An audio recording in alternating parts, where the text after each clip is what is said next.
Okay, so you've seen Moana, right? The second part just came out in theaters recently, so I decided to go back and give it a rewatch. And I was pleasantly surprised. Coherent story, grabbing characters, and a soundtrack that has banger after banger, mainly due to this prodigy. The whole film feels a little long in the second act, but still, the ending does not disappoint, making this one of my favorite Disney movies, also giving me one of my favorite Disney princesses. So, what's the problem then? An ocean of inconsistency?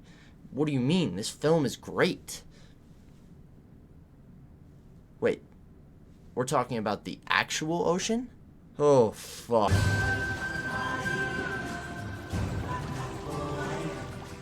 Let's go ahead and meet our main character of the video, the ocean.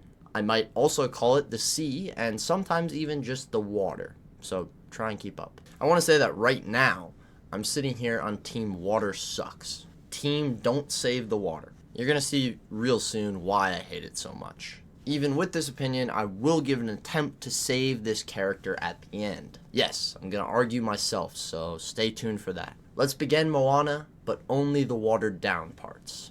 Our first interaction with the ocean is right at the beginning. Baby Moana timidly walks out towards this large mass. She stumbles upon a beautiful shell. Before picking it up though, she notices a small turtle struggling to get to the water. She helps the turtle along, and it seems the ocean was watching. After her task is done, it parts in the middle and reveals a small path with more shells. Somehow the plentiful sea life around this split knows not to go out of the water, but this is a kids movie, Gio, so let's go easy on it. Moana gets a couple of shells and one very special rock, the heart of Te Fiti.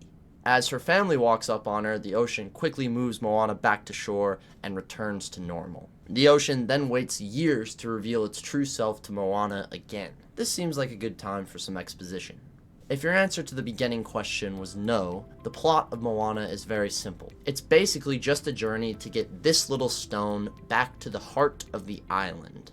It was taken long ago by Dwayne "The Rock" Johnson, and without it, the island looks like this, and the whole world, it seems, is getting consumed by this black rot.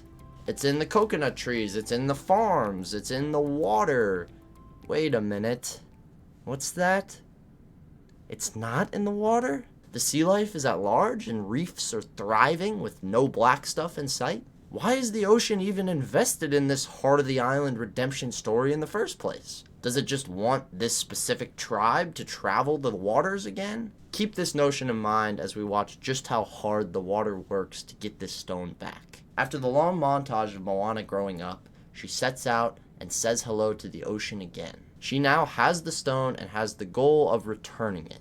Of course, the ocean is the one who gave her this stone, and you might be thinking, wait a minute, if the ocean can manipulate where the stone goes, why wouldn't it just take it to the island itself? Who knows? It can move water any which way it wants. There's no reason it couldn't just move itself up to Te Fiti and stick it in her chest. It'd be way easier than using this chick who doesn't even know how to sail. Oh, would you look at that? Moana has been thrown from her boat. Now, one could argue, this is the ocean's fault. It didn't wake up Moana early enough. And hell, it's all of the water, right?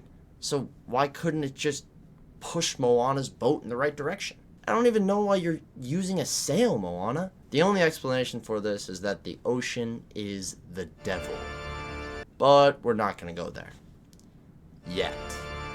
Once Moana is thrown from her boat, we get a pretty bad storm which washes her up on a small island. And now I must give the sea credit. It's got a nice sense of humor here.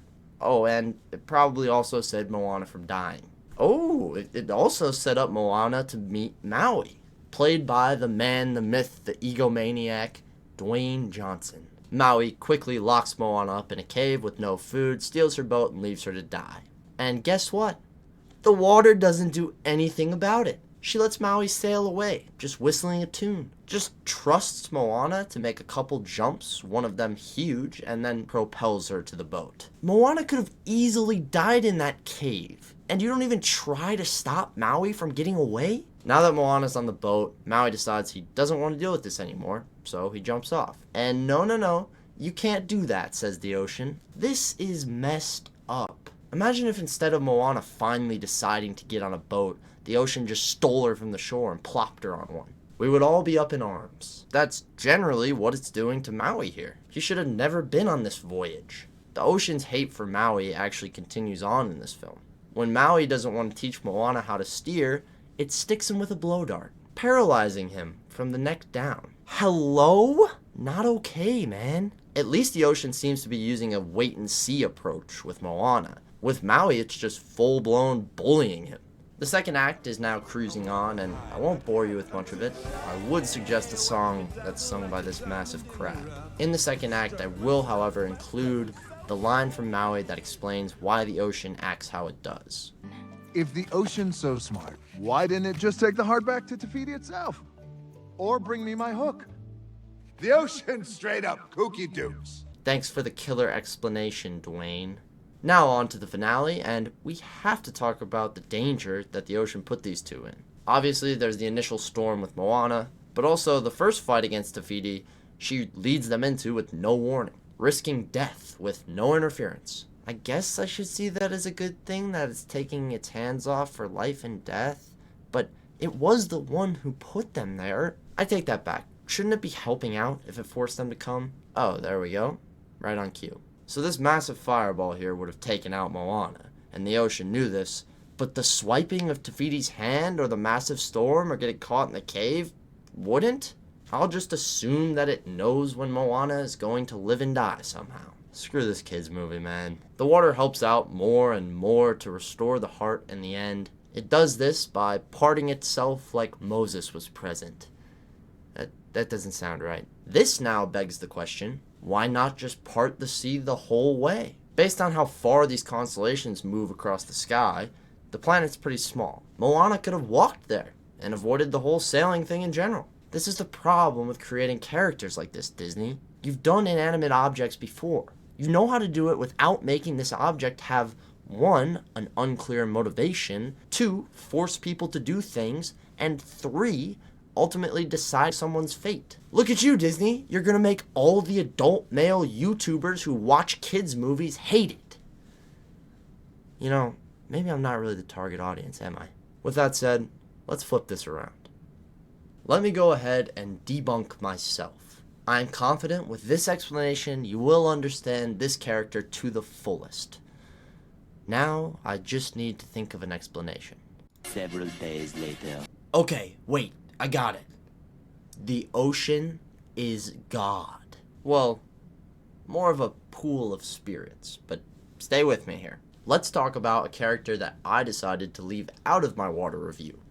Grandma Tala. Grandma Tala connects with the ocean on a much deeper level than the rest of the island. She dances with it, and when she dies, she wants to come back as one of these. She eventually does reappear in this ghostly stingray form, and this got me thinking. What if the ocean houses the afterlife? And the ocean moving its water molecules around is really just the spirits of the dead calling from the grave. Okay, yeah, still a little far-fetched, I get it. But let's go through this. First, let's address what I like to call the Frodo dilemma.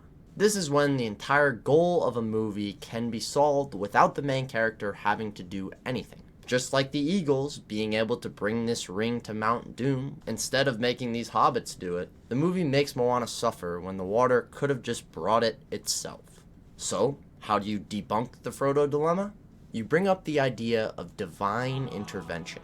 The water's movement is an act of higher power. It doesn't quite disrupt free will entirely. It gives the opportunity for good to be done. So, why is it not always a positive force? Like how it treats Maui and sometimes Moana, like not helping her when her boat's flipped. Well, that's because the spirits that make up the ocean aren't all positive. Remember when I said the ocean was the devil? Yeah, there's definitely some major negative forces. We can even assume because of the water cycle, this bad storm is an evil spirit itself. For the most part though, in this film, the ocean is an angel. That's why it doesn't care about the fact that it's not being affected by the black stuff. It's trying to look out for the good of the human race and nature along with it. Like something made up of spirits would, the ocean tests Moana constantly on this journey. From the very beginning, it gives people the opportunity to be a good person, and then rewards you when you are. The ocean creates these tests for our human characters to grow and learn. proving Moana as a formidable leader, and Maui as much more than a selfish demigod. If I remove myself from this intense over-analysis, this was a pretty fun character to have too. It brought out a lot of good comedy moments and honestly looks really realistic for animation. After reflecting for days, I have finally found the meaning and successfully changed my own mind. Wait a minute. What about the fish not swimming out? How you gonna explain that one, Disney? The fish obviously don't know where the water ends. It's not like there's glass there. Holy shit! Look at this too! The fish not knowing there's no water as they try and go get this food down below. I guess the fish must be being stopped at the edge of the water as the ocean's somehow moving its molecules around. As you can tell, I might have dove a little deep into this. However, when all is said and done, I really did enjoy this movie, and I think that's the most important part. I will admit that the main target audience of 6 to 10-year-olds probably isn't looking for continuity issues, but I do want to be able to rationalize it for myself. I won't admit that the spiritual answer for the character satisfies me all the way.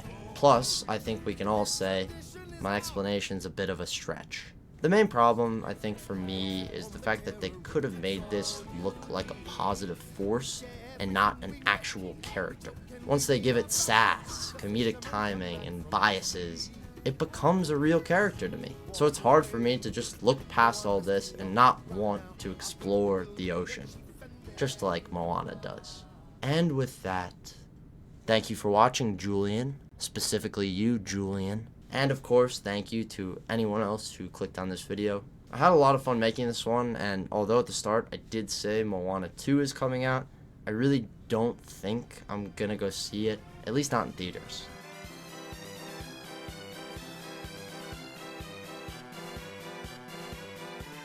Before I sign off, I quickly want to tell you guys about the Fresh Out the Film podcast, which is on Spotify right now only.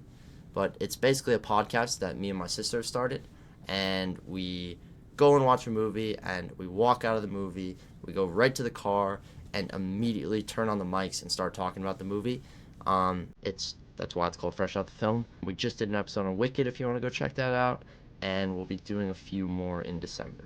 Yeah, now all I have to do is get all this Moana music out of my head. So thanks for that, Lin-Manuel, and yeah, deuces.